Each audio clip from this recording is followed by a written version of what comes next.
আমরা দেখেছি post share করার কারণে, ফেসবুকে পোস্ট লেখার কারণে আপনারা গ্রেফতার করছেন। আমরা এটা করতে দেখতাম আওয়ামী লীগকে। শেখ হাসিনাকে নিয়ে কিছু লিখলেই তারা সাইবার সিকিউরিটি অ্যাক্টে এছাড়াও নানাভাবে এদেশের নাগরিকদেরকে গ্রেফতার করে নিয়ে যেত। আপনারা যদি সেটা চান, আপনারা যদি চান যে এদেশের কোন নাগরিক তারেক রহমানকে নিয়ে কিছু বলতে পারবে না, তাহলে সেটা বলে দেন। আপনারা ঘোষণা দিয়ে ফ্যাসিবাদ এবং স্বৈরশাসন কায়েম করুন।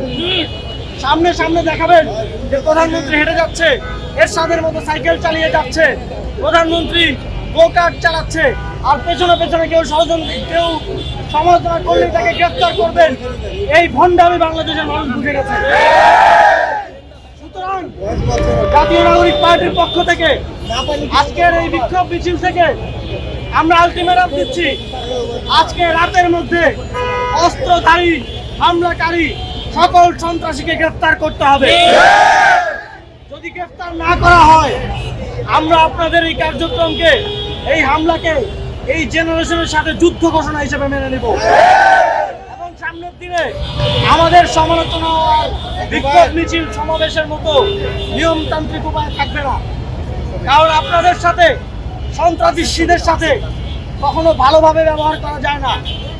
আমরা আওয়ামী লীগের সাথে দেখেছি, যতদিন পর্যন্ত রাজপথে নেমে আমাদের গণ অভ্যুত্থানের এবং তাদেরকে তাড়িয়ে দেওয়ার আশ্রয় নিতে না হয়েছে, ততদিন পর্যন্ত কিন্তু আমরা মুক্তি পাই নাই। সুতরাং সময় থাকতে সাবধান হয়ে যান। যারা হামলা চালিয়েছে তাদেরকে গ্রেফতার করুন, তাদের শাস্তি নিশ্চিত করুন।